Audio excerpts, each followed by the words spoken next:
As INFJs in the workspace, most of the time, the people around us are not like us. And so, therefore, they very often don't appreciate what we have to offer. They don't see our potential or even put us down. And so many INFJs have written me, I'm in such a bad place in my career, meaning I don't like what I'm doing or I'm not being promoted the way I should.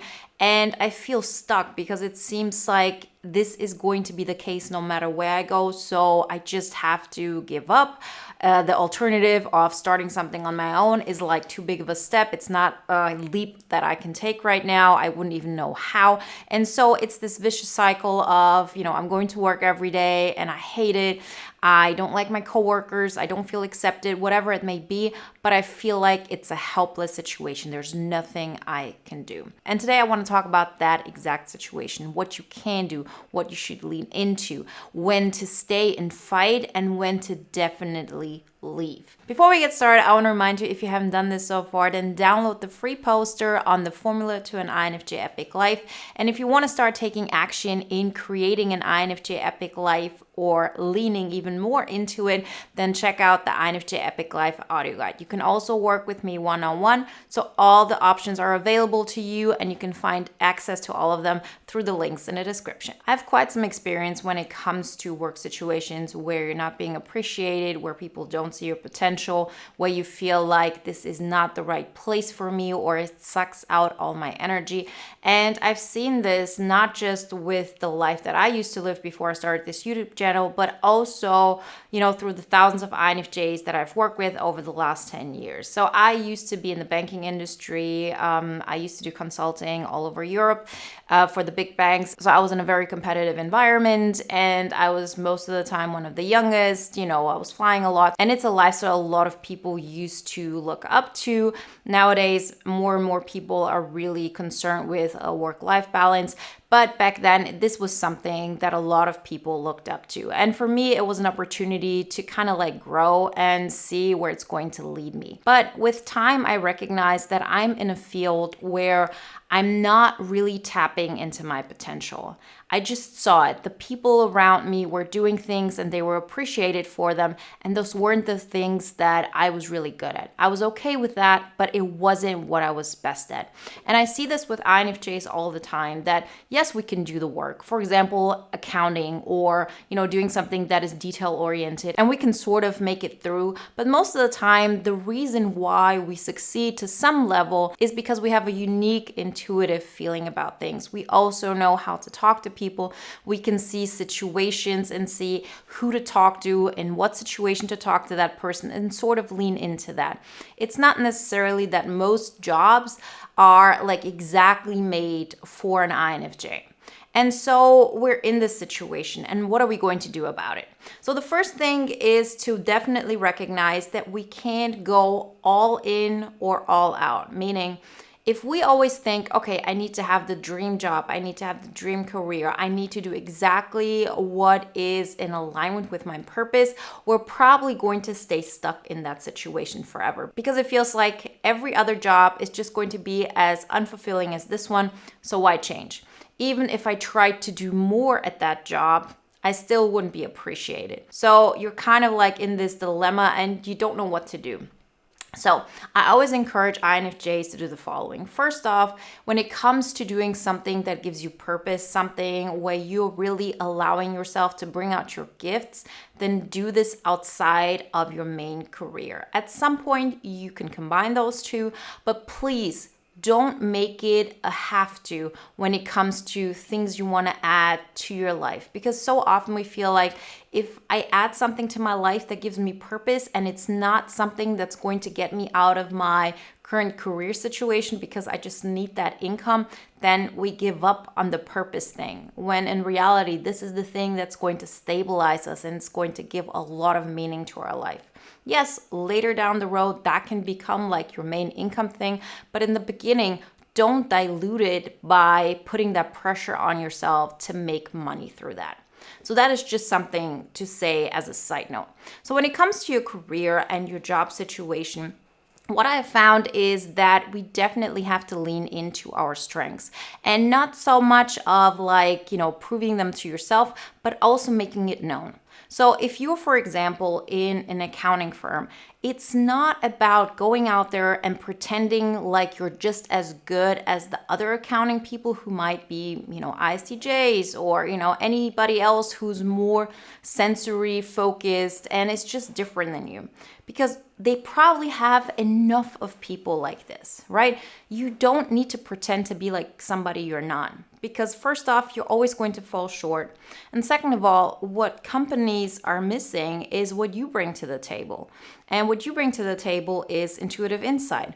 What is the next thing that's going to develop? What is the next idea that could make us grow? And at the same time, INFJs are really good at understanding what other people want from them.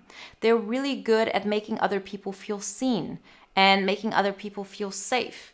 And this is a huge selling point. And so often I see INFJs believing that it's not worth anything. Like those are just soft skill. Who would pay for that? Like who cares about that? Like those are the things that are going to keep me above water, but those are not the things I'm leaning in with. Because if I'm not good at those other things, then why am I even doing this? Like people are just going to cut me out altogether because I'm not good at those basic things that other people might be better at than I am. And the biggest lesson learned here is that if you don't believe that what you bring to the table is as valuable, if not more valuable, then nobody else can see that either. So I can tell you from my own experience and also from all the one-on-one coachings that I've done throughout the years, which were very often with people who are in career situations where things were supposed to change. So what I've recognized over and over again is that those INFJ specific skills,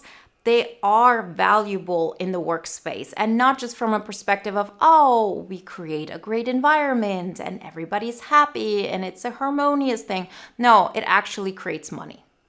It makes money for the company. It is something that is of value, not just to you, not just, in a fairy tale kind of way, oh, everybody feels calm. No, it's hard logic. It's hard cash.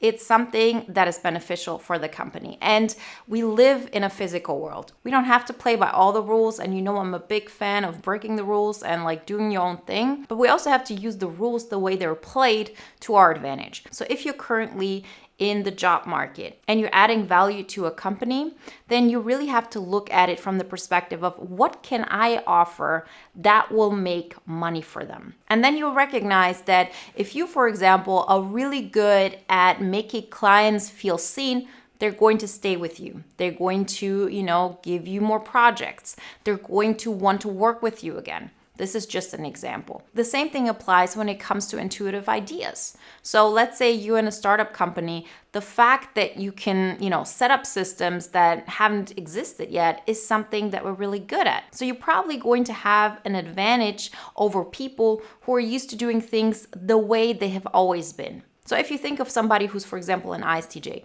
they are perfect in systems that have existed for a while, that work with very specific rules. And they are really, really good at going into detail, making it exactly how it's supposed to be and how everybody expects them to do it. But the same person is going to have difficulties, getting into a startup and doing things in a way that they have never been done before, coming up with new ideas, having a vision for things, and creating the connections with people in order to, very softly persuade them to see it your way. So unless we really look at it from that perspective, we're always going to have a hard time because then we're always going to fight against ourselves. We're going to put ourselves in situations and say, well, I'm not as good as in this example, ISTJ things as the ISTJ. And then I have also a boss who values that even more. So what can I do? I just have to pretend I'm like this. And then I continuously get myself in environments where I'm being told I'm too lazy, I'm not detail oriented enough, I cannot add the value that others can. And we can fall into this trap so often because it seems like no matter what I do, and I see that I bring value, but it doesn't really, translate. It's not being appreciated. People don't see it. And this is where we have to be very much aware that it is on us to make a difference there. Because you can do two things if you're in a company. You can look at the situation and ask yourself, how can I show up in a way where my personal gifts, my personal skill set is going to add value that others can't, right? They already have probably a lot of people who can do a lot of things that they are better at than you. They don't need another person like this. But you can add something that others would like to have. So I, for example, in my last job, I was really able to create relationships with clients that, my colleagues that were really, really good at the detail-oriented stuff and the implementation of regulatory requirements.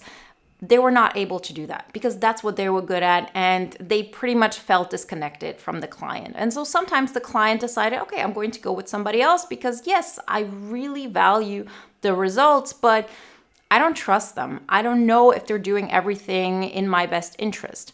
If we INFJ show up, it might be different. And so it doesn't really matter what kind of area you're working in, but think of those two things, your first two functions. First, your intuitive insight. How can you add value through your intuitive insight? And don't wait for people to recognize them. Use your intuitive insights to create results for the company, for the boss, something they might have missed, something that is out of the box. And just stick with that. So that is the first thing to do if you feel stuck at a job. If you feel like I'm not being appreciated here, but I am in this dilemma, what do you got to lose? What's the worst that could happen? People could fire you? Really? Like, are they really going to fire you because you additionally going to lean in when it comes to your personality of adding value through a different channel? Right? So that is a first step to take. And then a couple of things are going to happen. You're going to see a shift in the way people perceive you. And I always say you need people around you who can take and appreciate who you are when you don't dim your light. Some people might get triggered by you. That is not necessarily a reason to leave a company. The point is, if you lean into this is who I am and this is what I got to offer and this is how I can add value and I'm going to be the best version that I can be, and that is something that is actually making other people respect you more, great. There's potential there. There's a way to grow within this environment. What we INFJs need is a way to grow. We need to feel progress. And that progress is not about, oh, okay, I'm going to stay in this company and then automatically in a year I'm going to get, a pay increase, which has absolutely nothing to do with the way I naturally would grow. This is just a natural progression. So if we don't feel like we can grow within that environment, then we have a problem. But so often we don't even try because we have decided for ourselves it's not going to be appreciated. And the reason for this is because we don't appreciate ourselves in the first place. So that is something we have to learn. I have an example. I think I wrote it in the book, in the Below the Radar Above the System book that I wrote like 10 years ago. I think it's there, but maybe it's a little bit different. It's something along the lines of, let's say you're this amazing painter, and if you would actually create paintings and people would buy them, they would pay, let's say $100,000 for a painting of yours. But you are stuck in an accounting firm and you feel like I have to be like everybody else. And if I don't do that, then I'm a failure. So the thing that we have to do is get to a mental state where we feel like, for me, being in that accounting firm is failure. That is the boring thing. That is not a value in my life. I see a lot of my gift and what I can add to the world through the way I inspire people through my art. And so this is the kind of switch we need to do. Or another example, I said, if you're meant to be a shepherd and this is what is going to give you the biggest joy, then being a CEO of a company is failure. And I saw actually a LinkedIn it was like a screenshot and I don't know if it's real. And it was something like, okay, the last 10 years, the guy was the CEO of a Fortune 500 company. And the newest thing was like, okay, I run a sheep farm. And so it really reminded me of, those kind of concepts that I created back then. But you don't have to go in these extremes. Very often we stay stuck in a situation because it's like all or nothing. Okay, so I'm supposed to be a painter. I'm supposed to be a YouTuber. I'm supposed to be like that, and I can't quit my job. Like, I need that income and I need that stability. So again, we don't need to make that big of shifts right now. right? We want to add something that really allows us to tap into our gifts. But what we want is to increasingly get into situations that allow us to bring out more of our gifts. And we're not comparing them to our ideal of who we're meant to be. We're comparing them to where we were last year, 5 months ago, last month, right? And so as long as you feel there's potential within a certain company to grow while you're tapping into your own, energy and into your own gifts, great. If you feel like you've reached a limit, you have to start looking outside. Specifically, if you feel like there's absolutely nobody who wants, appreciates, or, sees what you have to offer. This is a place where you're going to get sucked dry. And then you don't have any energy left for anything else. So many INFJs are really at this point where they say, well, but I know I don't have much to offer. And I'm even glad that I got this job. But the fact is this, have you sent out 50 applications? Have you gone to 10 interviews? Have you really taken your time for, let's say, 30 minutes a week to look through job offers, maybe even outside of your city if that is necessary? Have you taken the time to reach out to somebody who can help you improve your resume? So often we feel we know the answer, but we're never going to have a complete picture until we take action. You might have blocks around it, but the truth is, as long as you're not taking action, you're not going to know the answer. Decide, what are some things that would allow you to be in a better position than you currently are. So even if your job sucks, if you have another job that sucks just as bad, but it pays a lot more or even a little bit more, that's an improvement. That's worth making the switch, because with more abundance, even financial ones, you're making your life easier. And guess what? When you're in a new environment and you get used to this new abundance, you will see things in a different way. We as INFJs have to come to terms with the fact that we're never going to know the full truth just because it is completely clear in our mind. The complete clarity is going to come through taking action, through getting a feedback from the environment of what is true, what works in the real, unperfect world. And you'll see different things and you'll experience things differently. So it is always about saying, okay, let me look out. Let me see what's going on out there. If you have, done that and you've written 50 applications and you were invited to 10 interviews and, nobody wanted you or anything like this, yes, let's talk again. But for most of us, this is not the case. And this is not what I, see in the comments. This is not what I see while talking to other INFJs. Most of the time, it's my boss doesn't appreciate me. My colleagues are talking behind my back. It's not an environment that feels natural to me, but it seems like that's just how the world is. That's not how the world is. And the more you take action and you recognize, okay, I'm going to see what's out there. What's the worst that could happen? Applying to another place isn't going to make me lose my job. And through that process, you're just going to learn so much about you. You're going to find a new strength in doing things. So I have, switched jobs. I have, really seen different cultures and different scenes. And I understand that it's a difficult process, but it's so worth it. You're going to grow through that process. And on top of that, all of this growth, all of this, learning about yourself, knowing what to tap into, coming to terms with the fact that we're just not going to be great at everything other people might be great at. We don't have to. So let's stop hiding that, and really lean into what we're really good at. And so that is the way to move forward, because then automatically you might get the jobs that others don't want. See, we INFJs are a rare breed. And so the things that we want to do, there don't have to be, 1,000 job opportunities for that, because there aren't that many INFJs competing with you for those jobs, right? So let others do the 90% of all the other jobs, and you are going to do the ones that only you can do really well, that others might not want to do so much. And that's what we have to lean into. Play with what you have to offer. And always remember, it's not about being in an ideal environment. It's about taking control, making my life a little bit better tomorrow than it was yesterday.